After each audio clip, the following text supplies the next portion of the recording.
بعض جگہوں پر ایسا ہے کہ لوگ نماز گھروں میں پڑھ رہے ہیں لیکن وہ جماعت کے ساتھ پڑھنا چاہتے ہیں، تو کیا یہ پاسبل ہے کہ امام صاحب ریڈیو وغیرہ پہ جماعت کروائیں اور ہم اپنے گھروں میں ان سے آن لائن کنیکٹ ہو جائیں؟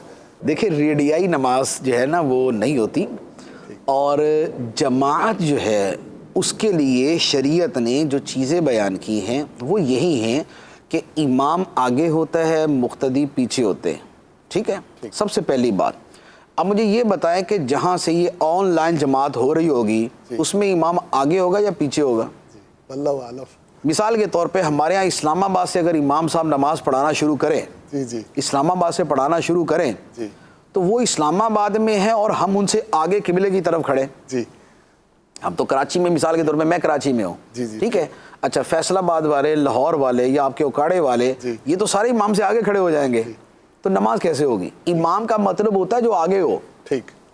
تو پہلی بات تو یہ ہے کہ یہ جو ریڈیو کی یا ٹی وی کی اس طرح جماعت ہوگی، آن لائن جماعت ہوگی، اس میں یہ شرط ہی نہیں پائی جاتی. ٹھیک ہے، امام صاحب بیچارے پیچھے کھڑے ہوئے ہیں، مقتدی سارے ہی آگے بڑھ کے کھڑے، کوئی بات ہی نہیں بنتی نا. ایک بات. دوسرے نمبر پہ یہ ہے کہ شریعت نے باقاعدہ اس کے اصول بیان فرمائے ہیں ائمہ مجتہدین نے کہ امام اور مقتدی کے درمیان اتنا فاصلہ ہونا چاہیے. کتنا فاصلہ؟ وہ فرمایا ہے کہ اگر مسجد وغیرہ ہے تو پھر تو ویسے تو یہی ہے کہ صفیں پاس پاس ہونی چاہیے، ٹھیک، لیکن اگر مسجد ہے تو تب بھی جتنا بھی فاصلہ ہو جائے وہ ایک جگہ شمار کر کے نماز ہو جائے گی، ایٹ لیسٹ نماز ہو جائے گی. لیکن اگر وہ ایک جگہ نہیں ہے، کوئی میدان ہے، تو اب ایسی صورت میں ضروری ہے کہ امام اور مقتدیوں کے درمیان اتنا فاصلہ نہ ہو کہ جتنے میں ایک کار گزر سکتی ہے، ایک بیل گاڑی گزر سکتی ہے، اتنا فاصلہ نہیں ہونا چاہیے. تو اب بتائیے کہ جو کسی جگہ پہ کھڑا ہو کے بیچارہ، بھلے وہ امام کعبہ ہی ہو، کہ وہاں پر کوئی بندہ جو ہے وہ نماز پڑھا رہا ہے اور یہاں کوئی اقتداء کر رہا ہے، تو یہ جو فاصلہ ہے درمیان میں، اس کے ہوتے ہوئے نماز نہیں ہو سکتی. تو لہذا یہ جو ہے نا یہ نوینتا ہے، یہ اس طرح کے کام نہیں کرنے چاہیے. گھر میں جماعت کروا لیں.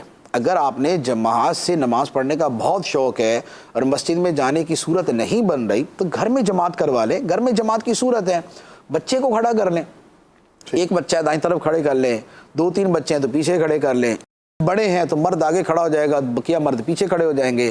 یا اگر مثال کے طور پہ اپنی سسٹرز کے ساتھ، مدر کے ساتھ، وائف کے ساتھ نماز پڑھتے ہیں تو خود آگے کھڑے ہو جائیں گے، عورتوں کی صف پیچھے ہو جائے گی، پیچھے کھڑے ہوگی. فاصلے سے یا فوراً ہی؟ نہیں، وہ جو صف کا فاصلہ ہوتا ہے، اتنا صف کا فاصلہ ہوتا ہے. اور اگر یہ ہے کہ ایک امام ہے، 2 بچے ہیں، باقی جو ہے نا وہ عورتیں ہیں، تو مرد آگے کھڑا ہوگا، بچے اس کے پیچھے ہوں گے اور عورتیں اس کے پیچھے ہوں گی. تو ان احکام پہ عمل کر کے نماز پڑھ سکتے گھر کے اندر.